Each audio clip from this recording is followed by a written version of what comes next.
Hello students, હું છું Savaliya sir અને મારી YouTube channel Savaliya sir chemistry ટ્રેનરમાં આપનું સ્વાગત છે. વિદ્યાર્થી મિત્રો, 11th સાયન્સ કેમેસ્ટ્રીના પરમાણ્વીય બંધારણ ચેપ્ટરના JEE નીટના MCQ સોલ્યુશન્સ લેક્ચર 12, જેની અંદર આપણે PMT નીટ પરીક્ષામાં પૂછાયેલા MCQનું સોલ્યુશન જોઈશું. આ અગાઉ આપણે 3 લેક્ચર અનુક્રમે પાર્ટ 1, પાર્ટ 2 અને પાર્ટ 3 ત્યાં સુધી આપણે 34 MCQનું સોલ્યુશન કરી ચૂક્યા છીએ.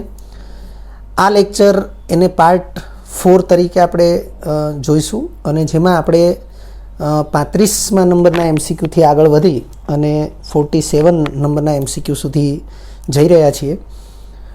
2018 સુધી નીટમાં પૂછાયેલા જે પ્રશ્નો છે એનું સોલ્યુશન આજના લેક્ચર સુધીમાં પૂરું થશે અને ત્યારબાદ બાકી 2019 અને 2020ની જે નીટની એક્ઝામ છે એના પેપરનું સંપૂર્ણ સોલ્યુશન એ આપણે અલગથી જોઈશું, જેને આપણે ચેપ્ટર વાઇઝ સમાવેશ કરેલો નથી. તો શરૂ કરીએ. 35મા નંબરનો MCQ છે. બે વિકિરણોની ઉર્જા અનુક્રમે 25 ઇલેક્ટ્રોન વોલ્ટ અને 50 ઇલેક્ટ્રોન વોલ્ટ છે, તો તેઓની તરંગ લંબાઈ λ1 અને λ2 વચ્ચેનો સંબંધ કયો હશે? PMT 2011માં પૂછાયેલો પ્રશ્ન છે. તમને 4 ઓપ્શન આપ્યા છે. λ1 = 2λ2, λ1 = 4λ2, λ1 = 1/2λ2 એટલે કે 1/2 λ2 અને λ1 = λ2. વિદ્યાર્થી મિત્રો, આ MCQ એ આપણે MCQ સોલ્યુશન લેક્ચર નંબર 3ની અંદર MCQ નંબર 7 એમાં આનો ઉકેલ લાવી ચૂક્યા છીએ. તો હું તમને કહીશ કે તમારે MCQ સોલ્યુશન લેક્ચર નંબર 3 એને રિવાઇઝ કરી લેવો જોઈએ. વિદ્યાર્થી મિત્રો, ત્યાં આપણે આનું સોલ્યુશન આ રીતે કરેલું છે. કોઈપણ કક્ષામાં ઇલેક્ટ્રોનની ઉર્જા, ધારો કે હું E1 કહું તો E1 ચલે છે 1/λ1 થશે. તો એ જ રીતે E2 ચલે છે 1/λ2 થશે. જો ગુણોત્તર લેવામાં આવે તો આપણને પરિણામ મળશે E1/E2 બરાબર λ2/λ1. તો અહીં આપણે E1 તરીકે 25 ઇલેક્ટ્રોન વોલ્ટ વિચારીએ અને E2 તરીકે 50 ઇલેક્ટ્રોન વોલ્ટ વિચારીએ તો λ2/λ1 થશે. અહીં છેદ ઉડશે તો λ1 અહીંયા ગુણાકારમાં લઈએ તો λ1 બરાબર 2 અહીંયા ગુણાકારમાં લઈએ તો 2λ2 થશે, જે આપણને વિકલ્પ એની અંદર જોવા મળે છે. તો આ પ્રકારની જે સાબિતી છે અને આ સૂત્ર પણ જે છે E1/E2 બરાબર λ2/λ1 એની સાબિતી વિશે તમામ ચર્ચા એ MCQ solution lecture number 3 MCQ number 7 એમાં કરેલી છે. ત્યાર પછીનો MCQ છે 36 નંબર 36મો MCQ. જો n બરાબર 6 હોય તો ઇલેક્ટ્રોન દાખલ થવા માટેનો સાચો ક્રમ કયો હોય? PMT 2011માં પૂછાયેલો પ્રશ્ન છે. વિદ્યાર્થી મિત્રો, ખૂબ જ સારો MCQ કહી શકાય અને જેની માટે આપણે ખૂબ સારી રીતે થોડું વિચારવું પડે. તો તમે જોઈ શકો છો અહીં તમને 4 ઓપ્શન આપ્યા છે, જેમાં NS, N-2F, N-2F બધામાં આપ્યું છે. એવી રીતે NS બધામાં આપ્યું છે. N-1D તો એ પણ બધા ઓપ્શનની અંદર આપેલું છે અને NP એ પણ લગભગ બધા ઓપ્શનની અંદર આપેલું છે. તો અહીં ઇલેક્ટ્રોન દાખલ થવા માટેનો સાચો ક્રમ કયો હોય? તો વિદ્યાર્થી મિત્રો, પ્રશ્ન અને આપેલ વિકલ્પો પરથી આપણને એક બેઝિક આઈડિયા જે છે એ એવી આવશે કે ઇલેક્ટ્રોન દાખલ થવા માટેનો સાચો ક્રમ એ આઉટ-બાઉના નિયમ પ્રમાણે નક્કી થાય અને આઉટ-બાઉના નિયમનું મૂળભૂત ઉદ્ભવ જે છે એ N+Lનો નિયમ છે. તો N+Lનો નિયમ આપણે અહીં ઉપયોગમાં લેવો પડે. ઉકેલ તરીકે આપણને વિકલ્પ એ સાચો ગણાવ્યો છે. તો કઈ રીતે આપણે આ ઉકેલને મેળવી શકીએ? તો આપણે અહીં દર્શાવ્યું છે કે n બરાબર 6 માટે આપેલ કક્ષકો માટે n બરાબર 6 એ આપેલ કક્ષકોની અંદર આપણે એપ્લાય કરી દેવાનું અને પછી આ જે કક્ષકો છે એના માટે N+Lના મૂલ્યો આપણે નક્કી કરવા પડે. તો મેં અહીં એક કોષ્ટક બનાવ્યું છે, તમે જોઈ શકો છો કે આપેલ કક્ષક તો 4 પ્રકારની કક્ષકો દરેક વિકલ્પમાં આપણને આપેલી છે, NS, n-2f, n-1d અને NP.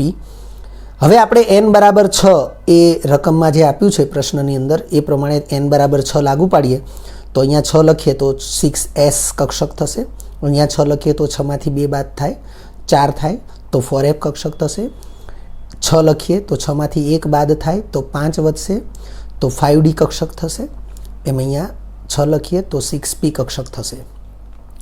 હવે એના માટે n પ્લસ lના મૂલ્યને વિચારીએ તો s કક્ષક માટે lનું મૂલ્ય 0 થઈ, આ બધા nના મૂલ્ય થયા. હવે નવા nના મૂલ્ય, આ nનું મૂલ્ય લાગુ પાડ્યું છે અહીંયા, ત્યારે આ નવા nના મૂલ્ય છે અને નવા nના જે મૂલ્ય છે એને અનુરૂપ આ n પ્લસ lનું મૂલ્ય આપણે નક્કી કરીશું. જેમ કે અહીંયા n બરાબર 6 જ લઈશું, n બરાબર 4 લઈશું, n બરાબર 5 લઈશું, n બરાબર 6 લઈશું. અહીંયા આપણે nનું મૂલ્ય એ આ n બરાબર 6 લાગુ પાડ્યા પછી જે મળ્યું છે એ લીધેલું છે, એ ધ્યાનમાં રાખવું જરૂરી છે. S કક્ષક માટે lનું મૂલ્ય 0 છે, F કક્ષક માટે lનું મૂલ્ય 3 છે, જે આપણે જાણીએ છીએ એ જ માહિતીનો ઉપયોગ કરી રહ્યા છીએ. આ બાબતની ઘણી વખત આપણે સ્પષ્ટતા કરી છે કે lનું મૂલ્ય અનુક્રમે 0, 1, 2 અને 3, તો કક્ષકો અનુક્રમે S, P, D અને F હોય છે. તો એને અનુરૂપ જ આપણે આગળ વધી રહ્યા છીએ. F કક્ષક હોય તો lનું મૂલ્ય 3, D કક્ષક હોય તો lનું મૂલ્ય 2, P કક્ષક હોય તો lનું મૂલ્ય 1. અને હવે આપણે n પ્લસ l કરીએ તો અહીંયા 6 વત્તા 0 એટલે 6, 4 વત્તા 3 એટલે 7, 5 વત્તા 2 એટલે 7 અને 6 વત્તા 1 એટલે 7. વિદ્યાર્થી મિત્રો, સૌથી ઓછું n પ્લસ lનું મૂલ્ય nsનું છે, એટલે બધા વિકલ્પમાં તમને ns એ સૌથી પહેલા સ્થાને, એટલે કે સૌથી પહેલા ઇલેક્ટ્રોન nsમાં દાખલ થશે એ રીતે આપ્યું છે. તો આપણે આ જે n પ્લસ lના મૂલ્યો છે એના આધારે આપણે અહીંયા જે કક્ષકો છે એ કક્ષકોને શક્તિના સાપેક્ષ ક્રમમાં દર્શાવીએ તો આવું થશે. 6s એના માટે n પ્લસ lનું મૂલ્ય સૌથી ઓછું છે એટલે એની શક્તિ સૌથી ઓછી થશે. હવે તમે જોઈ શકો છો કે આ 3 કક્ષકો માટે n પ્લસ lના મૂલ્ય સમાન છે, પરંતુ nનું મૂલ્ય સૌથી ઓછું એની ઉર્જા સાપેક્ષમાં ઓછી, nનું મૂલ્ય એનાથી વધુ તો ઉર્જા સાપેક્ષમાં એનાથી વધુ, nનું મૂલ્ય સૌથી વધુ તો ઉર્જા સાપેક્ષમાં સૌથી વધુ. એટલે n પ્લસ l 7 છે 3 માટે, તેમ છતાં 4f less than 5d less than 6p એ રીતે થશે. પરંતુ મૂળભૂત કક્ષકોને વિચારો તો 6sના બદલે ns લખાય તો nsની ઉર્જા સૌથી ઓછી થશે. 4fના બદલે n-2f લખાય તો n-2f એની ઉર્જા એનાથી ઊંચી થશે.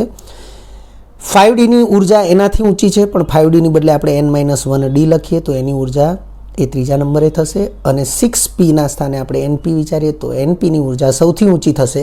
તો આ જ ક્રમમાં ઇલેક્ટ્રોનની ગોઠવણીનો સાચો ક્રમ થશે, જે આપણને વિકલ્પ એની અંદર આપ્યું છે. તમે જોઈ શકો છો nsમાં પહેલા ઇલેક્ટ્રોન ભરાશે, પછી n-2fમાં ભરાશે, પછી n-1dમાં ભરાશે અને પછી npમાં ઇલેક્ટ્રોન ભરાશે. તેથી ઇલેક્ટ્રોન ગોઠવણીનો સાચો ક્રમ વિકલ્પ એ મુજબ થશે. 37 MCQ. બોર અભિધારણા મુજબ નીચેના પૈકી કયા સંક્રમણ દરમિયાન હાઇડ્રોજન પરમાણુ સૌથી ઓછી ઉર્જાવાળું વિકિરણ ઉત્સર્જિત કરશે? વિદ્યાર્થી મિત્રો, આ MCQ પણ ખૂબ જ વિચાર માગી લે તેવો છે. આપણે આને ખૂબ જ સારી રીતે ધ્યાનમાં રાખીશું કે અહીં આપણે કયા પ્રકારે એની ટિપ્સ આપીએ છીએ. તમે જોઈ શકો છો કે 4 ઓપ્શન છે, એમાં n બરાબર 6, n બરાબર 5, એટલે કે n બરાબર 6 થી n બરાબર 5માં સંક્રમણ થાય, એવી રીતે n બરાબર 6 થી n બરાબર 1માં સંક્રમણ થાય, એવી રીતે અહીંયા n બરાબર 5 થી n બરાબર 3માં અને n બરાબર 5 થી n બરાબર 4માં સંક્રમણ થાય. તો આ 4 સંક્રમણ પૈકી કયા સંક્રમણમાં સૌથી ઓછી ઉર્જાવાળું વિકિરણ ઉત્સર્જિત થશે? તો ઉકેલ તરીકે આપણને વિકલ્પ એ આપવામાં આવ્યો છે, સાચો વિકલ્પ. તો વિદ્યાર્થી મિત્રો, એનો ખુલાસો આ પ્રકારે છે કે સંક્રમણ ઉર્જા ડેલ્ટા E બરાબર RH કૌંસમાં 1/ni² - 1/nf². વિદ્યાર્થી મિત્રો, આ જે સૂત્ર છે એ સૂત્ર આપણે કોન્સેપ્ટ TTL લેક્ચર નંબર 6ની અંદર પણ જોયેલું છે. તો આપણે આ પ્રમાણે વિચારી શકીએ, RH એ રીડબર્ગ અચળાંક છે, ચલનની નિશાની આપણે દર્શાવી શકીએ. તો ડેલ્ટા E એટલે કે સંક્રમણની ઉર્જા ચલે છે 1/ni² - 1/nf². આનો અર્થ એવો થાય કે 1/ni² - 1/nf² મૂલ્ય જેટલું ઓછું એટલી સંક્રમણની ઉર્જા ઓછી. અહીંયા ni એટલે 6, nf એટલે 5. એવી રીતે ni એટલે 6, nf એટલે 1, ni એટલે 5, nf એટલે 3. એવી રીતે ડી ઓપ્શન છે એમાં પણ ni એટલે 5 અને nf એટલે 4. તો વિદ્યાર્થી મિત્રો, આપણે અહીં એક કોષ્ટક બનાવ્યું છે જેની અંદર આપણે આ પ્રકારની ગણતરી દર્શાવેલી છે. વિકલ્પ તો ABCD જે છે એમાં ni, તો વિકલ્પ એની અંદર ni 6 છે, બીની અંદર ni 5 છે, સીની અંદર ni 6 છે અને ડીની અંદર ni 5 છે. એટલે એ દર્શાવ્યા છે ને nf તરીકે અનુક્રમે 5, 3, 1 અને 4 દર્શાવેલા છે. આ મૂલ્યો જે છે એને આ સૂત્રની અંદર એપ્લાય કર્યા છે. એટલે મેં અહીં કોષ્ટકનું ટાઇટલમાં જ લખ્યું છે 1/ni² - 1/nf². તો એ જે મૂલ્યો છે એ મૂલ્યો આપણને મળી રહ્યા છે અને એ મૂલ્યો બધા ઋણ મળ્યા છે. તો વિદ્યાર્થી મિત્રો, મેં અહીં નોંધ લખી છે ઋણ નિશાની ઉર્જાનું ઉત્સર્જન સૂચવે છે. અહીં આપણે આ વિધાન અથવા તો આ જે નોંધ છે એને એટલા માટે ધ્યાનમાં લઈશું કે જો ઉર્જાનું ઓછું મૂલ્ય આપણે વિચારવું હોય અને ઋણ નિશાનીને તમે ધ્યાનમાં લો તો તમે જોઈ શકો છો કે -0.972 એ ઋણ નિશાનીને ધ્યાનમાં રાખીને જો વિચારવામાં આવે તો એ સૌથી ઓછું મૂલ્ય કહેવાશે. પરંતુ વાસ્તવમાં આ ઋણ નિશાની ઉર્જાનું ઉત્સર્જન સૂચવે છે. એટલે ઋણ નિશાનીને આપણે ઉર્જાનું મૂલ્ય સરખાવતી વખતે ધ્યાનમાં લેવાનું નથી. એટલે કે ઋણ નિશાનીને આપણે અવગણવાની છે. એ ફક્ત ઉર્જાના ઉત્સર્જનનું નિર્દેશન કરે છે. મૂલ્ય માટે તો આપણે ફક્ત ને ફક્ત એના નિરપેક્ષ મૂલ્યને જ ધ્યાનમાં લઈશું. તો વિદ્યાર્થી મિત્રો, તમે જોઈ શકો છો કે જે 1/6² - 1/5², તો 6નો વર્ગ 36 થશે અને 5નો વર્ગ 25 થશે. 1/36 ને 0.028 અને -1/25 ને 0.04 એટલે કે 0.040 તરીકે દર્શાવીએ તો જવાબ આવશે -0.012. અને એ પ્રકારે આપણે દરેક ઓપ્શન પ્રમાણે ni અને nfના મૂલ્યો લાગુ પાડી અને આપણે આ ડેલ્ટા ઈના મૂલ્યો એ મેળવ્યા છે. અહીં આપણે આ પ્રમાણે મુક્ત થતી ઉર્જાનો સાપેક્ષ ક્રમ દર્શાવ્યો છે. તો તમે જોઈ શકો છો મુક્ત થતી ઉર્જા એટલે ઋણ નિશાની તો મુક્ત થતી ઉર્જામાં જ સમાવેશ થઈ ગયો. એટલે ફક્ત ને ફક્ત આપણે આ મૂલ્યોને જ ધ્યાનમાં રાખવાના. તો તમે જોઈ શકો છો કે એનું મૂલ્ય જે આવ્યું છે એ તરીકે જે ઉર્જા છે 0.012 એ સૌથી ઓછી છે.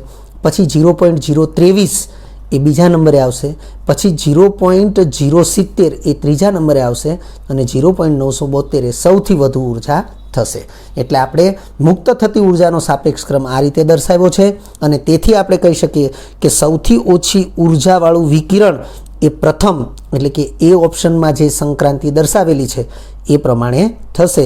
એટલે કે n બરાબર 6 થી n બરાબર 5ની જે સંક્રાંતિ છે ત્યાં સૌથી ઓછી ઉર્જા ધરાવતું વિકિરણ ઉત્સર્જિત થશે. વિદ્યાર્થી મિત્રો, હવે જો આ પ્રમાણેની ગણતરી કરીને જવાબ લાવવાનો રહે તો નીટની અથવા PMTની એક્ઝામમાં ખૂબ જ સમય લાગશે. કારણ કે આ પ્રકારની ગણતરીઓથી આપણે ટેવાયેલા હોતા નથી. તો એના માટે આપણે આ પ્રકારની એક ટિપ્સ આપી છે. યાદ રાખો, મેં અહીં એક સંખ્યા રેખા જેવું બનાવેલું છે જેના ઉપર 1, 2, 3, 4, 5, 6, 7 એવું રાઇટ ટુ લેફ્ટ લખેલું છે. વાસ્તવમાં એ nના મૂલ્યો છે. એટલે આ nના મૂલ્યો છે એમાંથી કોઈ ni હશે, કોઈ nf હશે, એવી રીતે છે. તો તમે જુઓ કે અહીંયા જે 4 ઓપ્શનમાં આપ્યું છે એમાં મેં અહીં કંઈક નિર્દેશન કર્યું છે 6 અને 5. તો ત્યાં મેં એક આવી રેખા દોરી અને વચ્ચે આ પ્રકારની એક ડિસ્ટન્સ નિશાની કરેલી છે અને એ સંક્રમણ બતાવે છે અને વિકલ્પ એનું સંક્રમણ મેં અહીં આવી રીતે બતાવેલું છે. એવી રીતે વિકલ્પ બીનું સંક્રમણ 5 થી 3નું છે. એટલે n બરાબર 5 થી n બરાબર 3 વચ્ચે જે સંક્રમણ થયું એ વિકલ્પ બીનું છે. વિકલ્પ સીમાં n બરાબર 6 અને n બરાબર 1 એટલે કે ni બરાબર 6. તો તમે જોઈ શકો છો અહીંયા 6 અને 1 ત્યાં સમાંતર રેખા દોરી અને સંક્રમણ માટે બંને બાજુ તીરની નિશાની દર્શાવી છે અને એ સંક્રમણ C વિકલ્પવાળું દર્શાવેલું છે. એવી રીતે વિકલ્પ ડીમાં 5 થી 4 તો 5 થી 4 એની નીચે આ રીતે મેં સંક્રમણ દર્શાવેલું છે. તો વિદ્યાર્થી મિત્રો, મેં આવી નોંધ લખી છે. સૌથી પહેલી નોંધ કે ni માઇનસ nf બરાબર 1. તો તમે જો ni માઇનસ nf બરાબર 1 હોય એવો એક તમને અહીંયા જોવા મળે છે, બીજું અહીંયા જોવા મળે છે કે 6માંથી 5 જાય તો પણ 1 થાય, એવી રીતે 5માંથી 4 જાય તો પણ 1 થાય. તો ni માઇનસ nf માટે જેમ niનું મૂલ્ય વધુ, તો તમે જોઈ શકો છો અહીંયા niનું મૂલ્ય 6 છે ને અહીંયા niનું મૂલ્ય 5 છે. તો ni minus nf is equal to 1. આવા સંક્રમણમાં જેમ niનું મૂલ્ય વધુ તેમ ડેલ્ટા ઈનું મૂલ્ય ઓછું. ડેલ્ટા ઈનું મૂલ્ય ઓછું અર્થ કે સંક્રમણ માટેની ઉર્જા ઓછી. દાખલા તરીકે એ અને ડી, તો તમે એ અને ડીને સરખાવો તો તમને ખ્યાલ આવે અહીંયા પણ તફાવત 1 છે, અહીંયા પણ તફાવત 1 છે, પરંતુ niનું મૂલ્ય અહીંયા 5 છે ને અહીંયા 6 છે. તો જેમ niનું મૂલ્ય વધુ તેમ ડેલ્ટા ઈનું મૂલ્ય ઓછું. તો તમે અહીંયા તફાવત 1 છે, અહીંયા તફાવત 1 છે, તો અહીંયા ઉર્જા 0.023 છે, જ્યારે અહીંયા ઉર્જા 0.012 છે. એટલે આ વિધાન તમારે ખાસ યાદ રાખવાનું છે. એ જ રીતે એનાથી વિરુદ્ધ વિધાન છે કે ni માઇનસ nf 1 કરતાં મોટું હોય. આવી સ્થિતિ માટે જેમ niનું મૂલ્ય વધુ અને nfનું મૂલ્ય ઓછું તેમ ડેલ્ટા એનું મૂલ્ય વધુ હોય છે. દાખલા તરીકે સીની અંદર તમે જોઈ શકો છો કે 6માંથી 1 જાય તો 1 કરતાં તો મોટું મૂલ્ય જ મળ્યું, અને એમાંય એ તફાવત જેટલો મહત્તમ હોય, હવે જેટલો મહત્તમ હોય એને આપણે આ રીતે દર્શાવીએ છીએ કે જેમ niનું મૂલ્ય વધુ તો 6 વધુ મૂલ્ય છે અને nfનું મૂલ્ય ઓછું તો 1 ઓછું મૂલ્ય છે, તેમ ડેલ્ટા ઈનું મૂલ્ય વધુ હોય છે. તો તમે જોઈ શકો છો ડેલ્ટા ઈનું મૂલ્ય મહત્તમ છે. તો આ પ્રકારે આ નોંધની અંદર તમને આ જે 2 ટિપ્સ આપવામાં આવી છે એ ટિપ્સનો ઉપયોગ કરી અને આ પ્રકારના સંક્રમણ માટે તમને મહત્તમ ઉર્જાવાળું વિકિરણ કે ન્યૂનતમ ઉર્જાવાળું વિકિરણ એવો પ્રશ્ન પૂછાય તો ફક્ત ને ફક્ત આ ટિપ્સના આધારે તમે એ ડિસાઈડ કરી શકો છો, જેના માટે તમારે આવી ગણતરી કરવાની જરૂર રહેતી નથી. ત્યારબાદ 38મા નંબરનો MCQ છે. n બરાબર 4 l બરાબર 3 મૂલ્ય ધરાવતી કક્ષકમાં મહત્તમ કેટલા ઇલેક્ટ્રોન સમાઈ શકે? PMT 2012માં પૂછાયેલો પ્રશ્ન, ખૂબ જ સહેલો પ્રશ્ન. આવા MCQની અગાઉ પણ આપણે ચર્ચા કરી ચૂક્યા છીએ. ઓપ્શન અનુક્રમે 12, 14, 16 અને 10 આપ્યા છે, જે પૈકી સાચો વિકલ્પ બી છે, જે અહીંયા ઉકેલ તરીકે દર્શાવેલો છે અને એની સમજૂતી તેમ છતાં પણ આપણે આપેલી છે, અગાઉ ઘણી વખત ચર્ચા કરી છે છતાં પણ. અને એમાં લખ્યું છે આપણે કે જો તમને n ઉપરાંત lનું મૂલ્ય પણ આપવામાં આવ્યું હોય તો પછી nના મૂલ્ય ઉપર ધ્યાન નથી આપવાનું, lના મૂલ્ય ઉપર ધ્યાન આપવાનું છે લખ્યું છે. ત્યારે ફક્ત lના મૂલ્યને આધારે જ ઇલેક્ટ્રોન સંખ્યા નક્કી થાય છે. વિદ્યાર્થી મિત્રો, અગાઉના કોઈ MCQમાં આપણે આવી પણ ચર્ચા કરેલી છે કે lના મૂલ્યને આધારે જ કક્ષકોની સંખ્યા નક્કી થાય છે. તો તમે જોઈ શકો છો કે અહીં ઇલેક્ટ્રોનની સંખ્યા માટેની વાત થઈ રહી છે. એટલે n ઉપરાંત lનું મૂલ્ય આપ્યું હોય ત્યારે ફક્ત lના આધારે જ ઇલેક્ટ્રોન સંખ્યા નક્કી થશે. અહીં મહત્તમ ઇલેક્ટ્રોનની સંખ્યા પૂછવામાં આવી છે અને lનું મૂલ્ય 3 છે, તો મહત્તમ ઇલેક્ટ્રોનની સંખ્યા બરાબર 4l + 2 આ સૂત્રનો ઉપયોગ કરીએ તો l બરાબર 3 લખીએ તો 4 × 12, 12 + 2 એટલે 14 ઇલેક્ટ્રોન મહત્તમ ઇલેક્ટ્રોનની સંખ્યા થશે. આ ઉપરાંત બીજી એક રીતે પણ આપણે એનું સોલ્યુશન આપ્યું છે. n બરાબર 4 અને l બરાબર 3 હોય તો 4f કક્ષક થશે, કારણ કે l બરાબર 3 હોય તો કક્ષક f કહેવાય. એ આપણે અહીંયા દર્શાવેલું છે અને ઘણીવાર આપણે ચર્ચા કરેલી છે કે lનું મૂલ્ય એ 3 છે તો કક્ષક f કહેવાશે. તો આપણે એ પ્રમાણે વિચારીએ તો એ 4f કક્ષક છે. તો 4f કક્ષક નક્કી થઈ અને કોઈ પણ f કક્ષક હોય તો f કક્ષકમાં મહત્તમ 14 ઇલેક્ટ્રોન જ સમાઈ શકે. અને તેથી આ પ્રશ્ન માટે જે ઇલેક્ટ્રોનની મહત્તમ સંખ્યાની વાત થઈ છે એનો જવાબ પણ 14 જ આવશે, જે વિકલ્પ બીની અંદર જોવા મળે છે. 39મો MCQ છે. રૂબિડિયમ, જેનો પરમાણુ ક્રમાંક તમને આપી દેવામાં આવ્યો છે Z બરાબર 37. તો રૂબિડિયમ માટે સંયોજકતા કક્ષાના ઇલેક્ટ્રોન માટે ક્વોન્ટમાંકનો કયો સેટ યોગ્ય છે? PMT 2012માં પૂછાયેલો પ્રશ્ન છે. તમને જ્યારે પણ ક્વોન્ટમાંકનો સેટ એવી જે વાત થાય એમાં ફરજિયાત ક્રમ આવો જ હશે. પહેલું મૂલ્ય એ મુખ્ય ક્વોન્ટમાંક nનું જ હશે, બીજું મૂલ્ય એ કોણીય વેગમન ક્વોન્ટમાંક અથવા એઝીમ્યુથલ ક્વોન્ટમાંક અથવા ગૌણ ક્વોન્ટમાંક lનું છે, ત્રીજું મૂલ્ય ફરજિયાત ચુંબકીય ક્વોન્ટમાંક mનું છે અથવા એને ml પણ કહેવાય છે, અને ચોથું મૂલ્ય ફરજિયાત સ્પિન ક્વોન્ટમાંક sનું છે. અહીં ભલે ઉલ્લેખ નથી કર્યો છતાં પણ આ જ ક્રમ છે એવું યાદ રાખીશું. તમે જોઈ શકો છો તમને અહીં 4 પ્રકારના સેટ આપ્યા છે, જેમાં અંતિમ આંક એ સ્પિન ક્વોન્ટમાંક છે જેનું મૂલ્ય કાં તો +1/2 છે अथवा -1 है तो तमने अहींया बधा ज ऑप्शनमां एसनुं मूल्य +1 आप्युं छे, परंतु आपणे रुबिडियमनी इलेक्ट्रॉन रचना पहेला दर्शाववी पड़शे अने एना आधारे संयोजकता कक्षा नक्की करवी पड़शे अने संयोजकता कक्षामां जे कक्षकमां इलेक्ट्रॉन गोठवायेलो छे एना आधारे क्वोंटमांकनो सेट नक्की करवो पड़े। उकेल तरीके आपणे विकल्प डी ए साचो विकल्प दर्शाव्यो छे, तो मैं कह्युं ए रस्ते आपणे आगळ वधवुं पड़शे। रुबिडियम Z बराबर 37, इलेक्ट्रॉन रचना आ प्रमाणे थशे 1s2 2s2 2p6 3s2 3p6 4s2 3d10 4p6 5s1। विद्यार्थी मित्रों 37 इलेक्ट्रॉन थाय छे ए पण तमारे जोई लेवुं जरूरी छे। अहींया 10 इलेक्ट्रॉन पूरा थया छे, अहींया बीजा 10 एटले के 20, आ त्रीजा 10 एटले 30 अने आ 6 ने 1 7 एटले 37 इलेक्ट्रॉन अहीं गोठवाया छे। तमे जोई शको छो कि अंतिम कक्षा ए 5मा नंबरनी छे, जेने संयोजकता कक्षा कहेवाय अने एनी अंदर एस कक्षकनो ज खाली उल्लेख छे अने एमां छेल्लो इलेक्ट्रॉन गोठवायो छे। तो अहीं आपणे स्पष्टता करी छे कि अहीं संयोजकता कक्षा n बराबर 5 छे, तेमज तेनी एस कक्षकमां अंतिम इलेक्ट्रॉन गोठवायेलो छे। आथी क्वोंटमांक अंतिम कक्षा एटले संयोजकता कक्षा n बराबर 5, एस कक्षक होवाथी l बराबर 0 अने l बराबर 0 होय तो चुंबकीय क्वोंटमांकनुं एक ज मूल्य मळशे अने शून्य ज मळशे, एटले m बराबर पण 0 अने स्पिन क्वोंटमांकनुं मूल्य +1 अथवा -1 होय, जे पैकी अहीं बधे +1 आप्युं छे अने आ प्रमाणेना 4 मूल्यों ए फक्त ने फक्त विकल्प डी नी अंदर आपणने अनुक्रमे जोवा मळे छे अने तेथी विकल्प डी ए साचो विकल्प छे। 40मो एमसीक्यू छे, तमे जोई शको छो n बराबर 3 l बराबर 2 अने m बराबर -1 कंईक आ प्रकारनो ज एमसीक्यू, परंतु आपणे अहीं पण एक नोंधना आधारे आगळ वधीशुं। आवा एमसीक्यूनी चर्चा अगाउना एमसीक्यू लेक्चर सोल्यूशन लेक्चरमां पण आपणे करी चूक्या छीए। n बराबर 3 l बराबर 2 अने m बराबर -1 मूल्य धरावता इलेक्ट्रॉननी महत्तम संख्या केटली होय, एटले के एवा केटला इलेक्ट्रॉन छे के जेने आ 3 क्वोंटमांकना आ मूल्यों लागू पड़शे। नीट 2013 में पूछायेलो प्रश्न है 4, 2, 10 के 6। तो विद्यार्थी मित्रों साचा विकल्प तरीके आपने विकल्प बी आपवामां आव्यो छे उकेल में।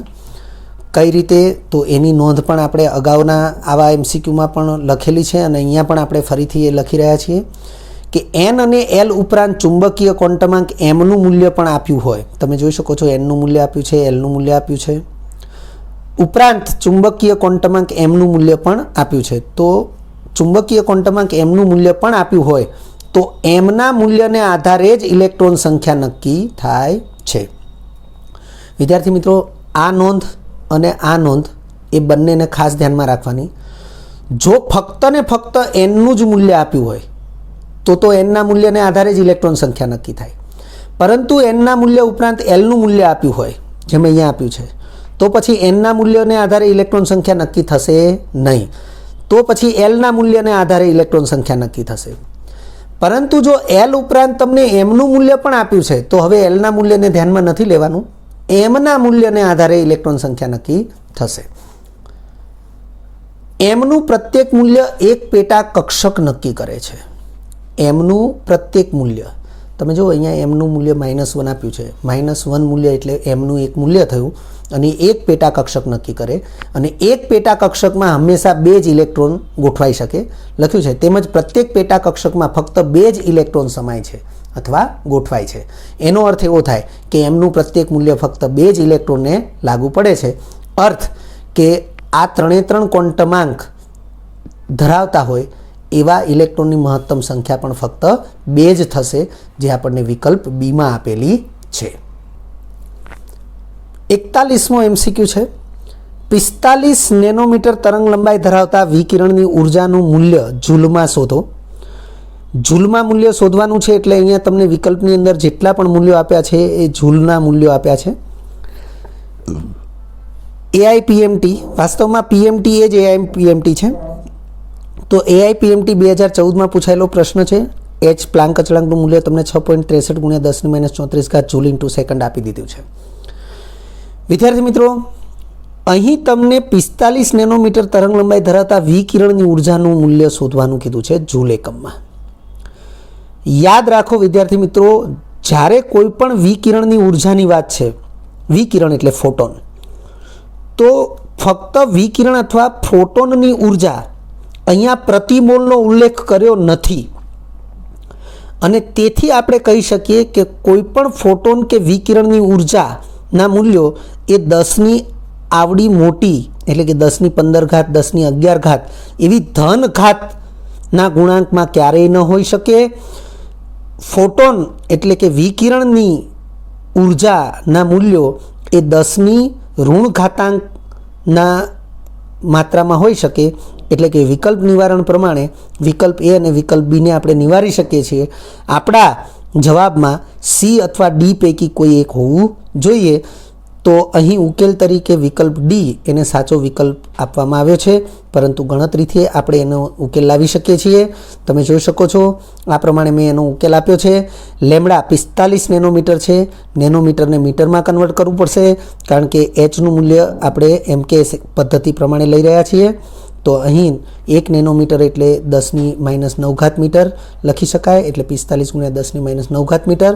તેમજ વિકિરણ એટલે પ્રકાશ અને પ્રકાશનો વેગ સી બરાબર 3 × 10ની 8 ઘાત મીટર પ્રતિ સેકન્ડ. આ મૂલ્ય જો આપવામાં ન આવ્યું હોય તો તમને યાદ હોવું જરૂરી છે.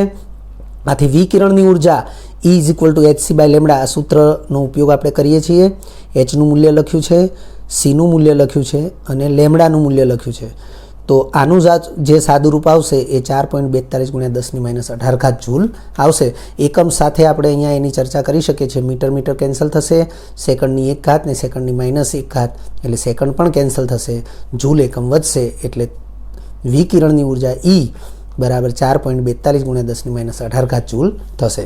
વિદ્યાર્થી મિત્રો, આમ તો આની આશરે ગણતરીની જરૂર નથી. જો સિમ્પલ આપણે વ્યાજબી પ્રેક્ટિસ કરેલી હોય તો પણ ઝડપથી 4.42 × 10ની -18 ઘાત લાવી શકાય છે. તેમ છતાં આપણે એની આશરે ગણતરી જોઈ લઈએ કે આ પ્રમાણે 6.63 × 3 અને છેદમાં 45 અને જે 10ના ઘાતાંક છે તો -34 વત્તા 8 અને આ -9 છેદમાં છે તો અંશમાં આવશે તો +9 થશે. 8 + 9 એટલે 17, -34 + 17 એટલે -17 ઘાત વધશે.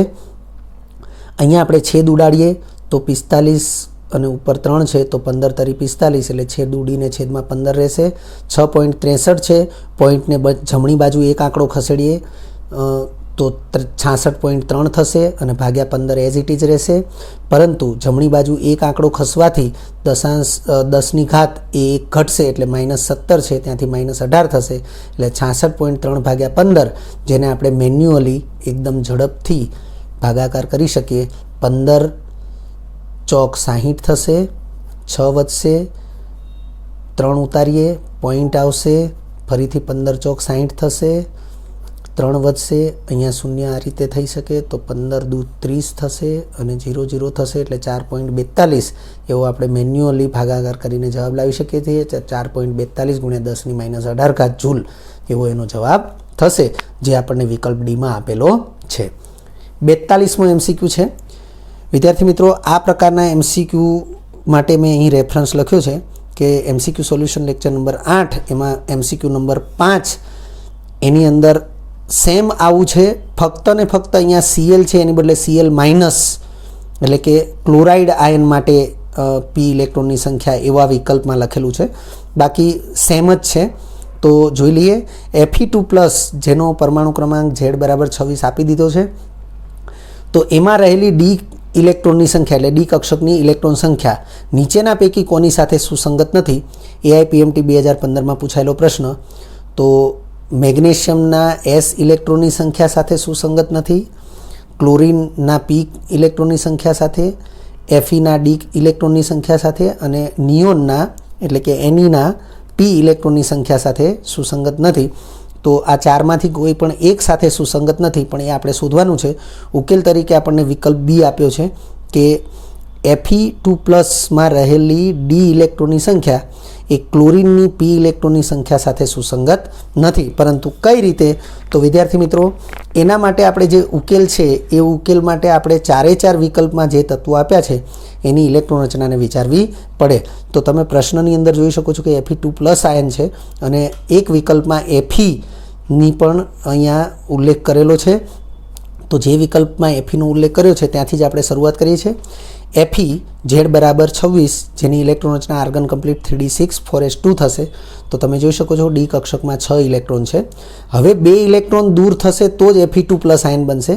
તો Fe2+ આયનની ઇલેક્ટ્રોન રચના માટે આપણે 4sના 2 ઇલેક્ટ્રોન દૂર થશે, કારણ કે બાહ્યતમ કક્ષામાંથી જ 2 ઇલેક્ટ્રોન દૂર થાય તો જ Fe2+ આયન બનશે. તો આર્ગન કમ્પ્લીટ 3d6 4s 0 થશે. તો તમે જોઈ શકો છો કે બંનેમાં ડી કક્ષકમાં 6 ઇલેક્ટ્રોન સમાન જ છે.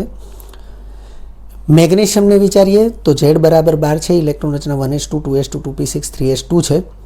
તો હવે એમાં એસ કક્ષકની ઇલેક્ટ્રોન સંખ્યા વિચારો તો એસ કક્ષક કેટલી છે ટોટલ? 1 2 અને 3, અને પ્રત્યેક એસ કક્ષકમાં 2 ઇલેક્ટ્રોન હોય એટલે 2 × 3 6 ઇલેક્ટ્રોન થશે. તો એસ કક્ષકના 6 ઇલેક્ટ્રોન જે Fe2+ના 6 ઇલેક્ટ્રોન સાથે સામ્યતા ધરાવશે.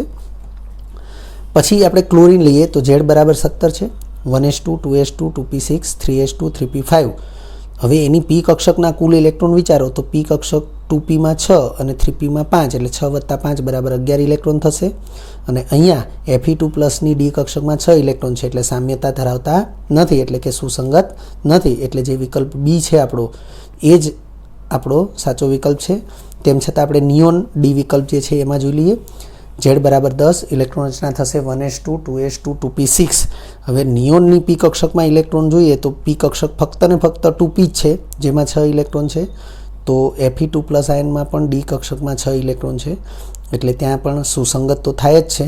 એટલે આપણે લખ્યું છે આમ વિકલ્પ બી મુજબ ક્લોરીનની પી કક્ષકમાં કુલ 11 ઇલેક્ટ્રોન જે Fe2+ની ડી કક્ષકના 6 ઇલેક્ટ્રોન સાથે સુસંગત નથી. ત્યાર પછી 43મા નંબરનો MCQ છે. ડી કક્ષકમાં રહેલા ઇલેક્ટ્રોનનું કોણીય વેગમાન બરાબર ખાલી જગ્યા AIPMT એટલે કે PMT 2015માં પૂછાયેલો પ્રશ્ન. √6 ઈટા, √2 ઈટા, 2√3 ઈટા, 0 ઈટા. તો ઉકેલ તરીકે વિકલ્પ એ આપણને સાચો વિકલ્પ આપવામાં આવ્યો છે. કોઈપણ કક્ષકનું કક્ષીય કોણીય વેગમાન, અહીંયા કક્ષીય શબ્દ લખ્યો નથી પરંતુ કક્ષીય કોણીય વેગમાન એ √L(L+1 ઈટા), જ્યાં ઈટા બરાબર h/2π બરાબર અચળાંક છે. વાસ્તવમાં સૂત્ર આવું છે h/2π √L(L+1. પરંતુ આને આપણે અચળ લખી શકીએ અને એ જે અચળાંક છે એને ઈટા તરીકે દર્શાવેલો છે. તો ડી કક્ષક માટે તો L બરાબર 2 થશે. અહીંયા તમે એપ્લાય કરો તો 2 × 2 + 1 એટલે 2 ને 1 3, 3 × 2 6. તો √6 ઈટા એવું મૂલ્ય થશે જે વિકલ્પ એમાં આપેલું છે. 44મો MCQ છે. એક જ કક્ષકમાં રહેલા 2 ઇલેક્ટ્રોન માટે નીચેના પૈકી કયા મૂલ્યો ભિન્ન હોય? નીટ 2016માં પૂછાયેલો પ્રશ્ન. ખૂબ જ સહેલો પ્રશ્ન કહી શકાય, કારણ કે તમને 4 ક્વોન્ટમ અંકના નામ આપ્યા છે અને એક જ કક્ષકમાં રહેલા 2 ઇલેક્ટ્રોન માટે નીચેના પૈકી કયા મૂલ્યો ભિન્ન હોય, એટલે કયા ક્વોન્ટમ અંકના મૂલ્યો ભિન્ન હોય. તો વિદ્યાર્થી મિત્રો, એક જ કક્ષકમાં ફક્ત 2 ઇલેક્ટ્રોન એકબીજાથી વિરુદ્ધ સ્પિન રાખીને ગોઠવી શકાય અથવા ગોઠવાય છે. એ નિયમ જે છે એ નિયમને આધારે સ્પિન ક્વોન્ટમાંક જે છે એના જ મૂલ્યો ભિન્ન હોય. બરાબર, પોલીના નિયમ મુજબ એ વિધાન આપણે સમજી શકીએ છીએ અથવા આ પ્રશ્નનો જવાબ એ આપણે વિચારી શકીએ છીએ. એટલે પોલીનો નિયમ જે છે કે એક જ કક્ષકમાં 2 ઇલેક્ટ્રોન વધુમાં વધુ 2 ઇલેક્ટ્રોન એકબીજાથી વિરુદ્ધ સ્પિન રાખીને ગોઠવી શકીએ છીએ. એકબીજાથી વિરુદ્ધ સ્પિન હોવી એનો મતલબ સ્પિન ક્વોન્ટમાંકના મૂલ્યો ભિન્ન હોવા, અને તેના આધારે આપણે કહી શકીએ કે વિકલ્પ બી એ સાચો વિકલ્પ છે.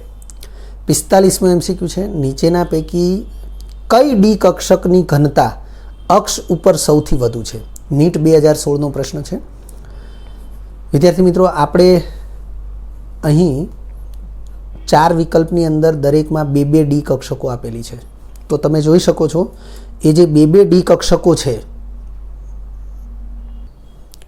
અહીં આપણને ઉકેલ તરીકે વિકલ્પ એ આપ્યો છે. 4 વિકલ્પમાં આપણને ડી પ્રકારની 2 કક્ષકોની જોડી આપી છે અને એ પૈકી વિકલ્પ એની અંદર જે 2 ડી કક્ષકો આપી છે એ ડી કક્ષકોની ઘનતા અક્ષ ઉપર સૌથી વધુ છે એવું અહીં સ્પષ્ટ કરવામાં આવ્યું છે. પરંતુ આવું આપણે કઈ રીતે કહી શકીએ? તો આવું માહિતીને આધારે કહી શકીએ. મેં અહીં લખ્યું છે એનસીઆરટી પાઠ્યપુસ્તક પેજ નંબર 56 પરથી ડી કક્ષકોની આકૃતિઓ મુજબ dz² અને dx² - y² આ બંને કક્ષકની સમમિતિ સંપૂર્ણપણે અક્ષની આસપાસ છે, તેથી તે બંને કક્ષકોની ઘનતા અક્ષ ઉપર સૌથી વધુ છે. વિદ્યાર્થી મિત્રો, આ જે માહિતી છે એના માટે હું તમને કહીશ કે તમારે 11th કેમેસ્ટ્રી પાર્ટ 1નું જે એનસીઆરટી પાઠ્યપુસ્તક છે એના પેજ નંબર 56 ઉપર ડી કક્ષકની જે આકૃતિઓ આપી છે એને ધ્યાનથી જોઈ લેવી જોઈએ, જેમાં dz² અને dx² - y² આ બે કક્ષકો જ એવી કક્ષકો છે કે જે પ્રોપર અક્ષ ઉપર જ ગોઠવાયેલી છે. એટલે અહીં આ પ્રમાણે શબ્દો લખ્યા છે કે આ બંને કક્ષકોની સમમિતિ સંપૂર્ણપણે અક્ષની આસપાસ જ ગોઠવાયેલી છે અને તેથી તે બંને કક્ષકોની ઘનતા અક્ષ ઉપર સૌથી વધુ હોય છે. 46મા નંબરનો MCQ છે, મુખ્ય ક્વોન્ટમાંક n = 4 માં હાજર કક્ષકોની કુલ સંખ્યા જણાવો. તો તમે જોઈ શકો છો કે તમને 4 વિકલ્પો આપ્યા છે જે મુખ્ય ક્વોન્ટમાંક પરથી ઇલેક્ટ્રોનની સંખ્યા શોધવા માટે આપણે વિચારી શકીએ છીએ. તો નીટ 2017માં પૂછાયેલો પ્રશ્ન છે અને ઉકેલ તરીકે વિકલ્પ એ આપ્યો છે.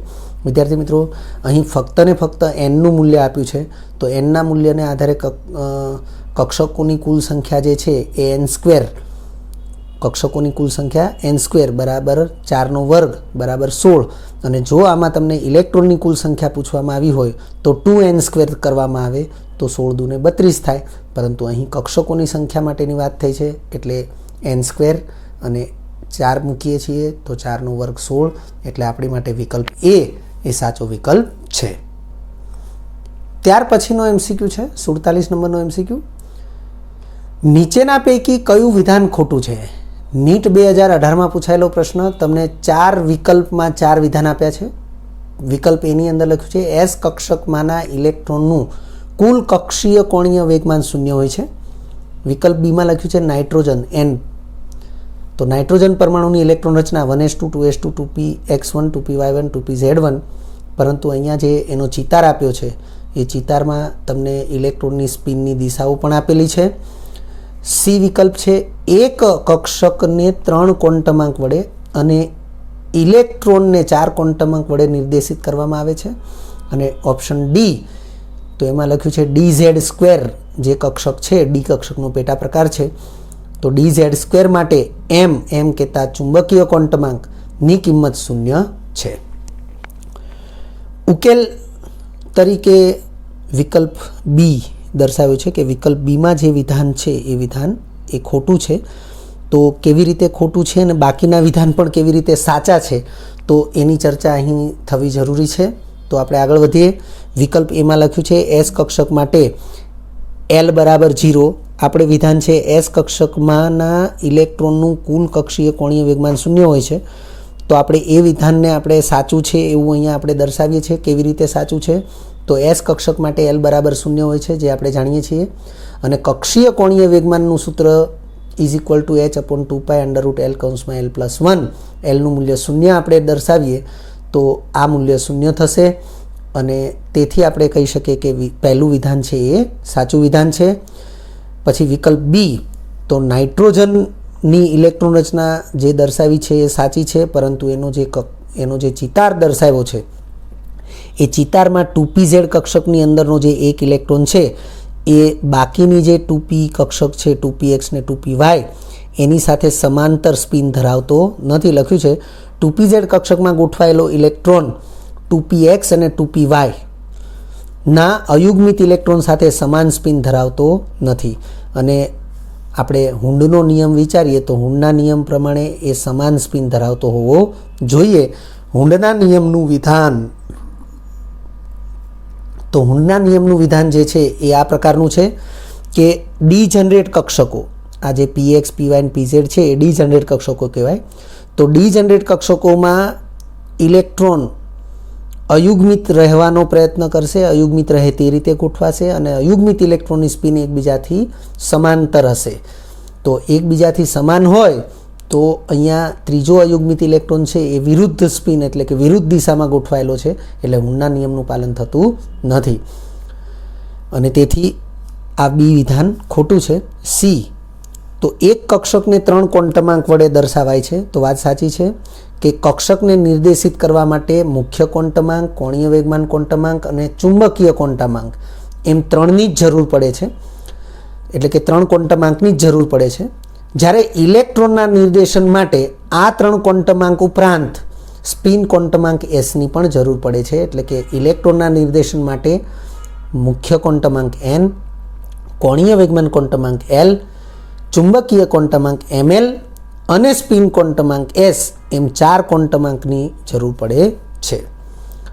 ડી, તો dz² માટે mની કિંમત 0 છે, તો એ માહિતી છે એટલે મેં અહીં લખ્યું છે માહિતી મુજબ l બરાબર 2, એટલે કે કોણીય વેગમાન ક્વોન્ટમાંક એલનું મૂલ્ય 2 હોય ત્યારે mlના 5 મૂલ્યો અનુક્રમે -2, -1, 0, +1 ને +2 અને એ પૈકી શૂન્ય મૂલ્ય જે છે mlનું શૂન્ય મૂલ્ય એ dz² કક્ષક નિર્દેશિત કરે છે.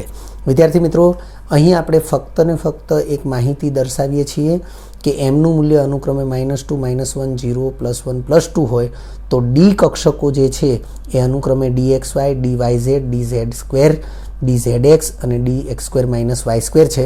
વિદ્યાર્થી મિત્રો, અમુક રેફરન્સ બુકમાં અને અમુક જે ગૂગલ પરની માહિતી છે એમાં આવું પણ આપ્યું છે કે -1 માટે dzx કક્ષકને દર્શાવવામાં આવી છે અને +1 મૂલ્ય માટે dyz કક્ષકને દર્શાવવામાં આવી છે.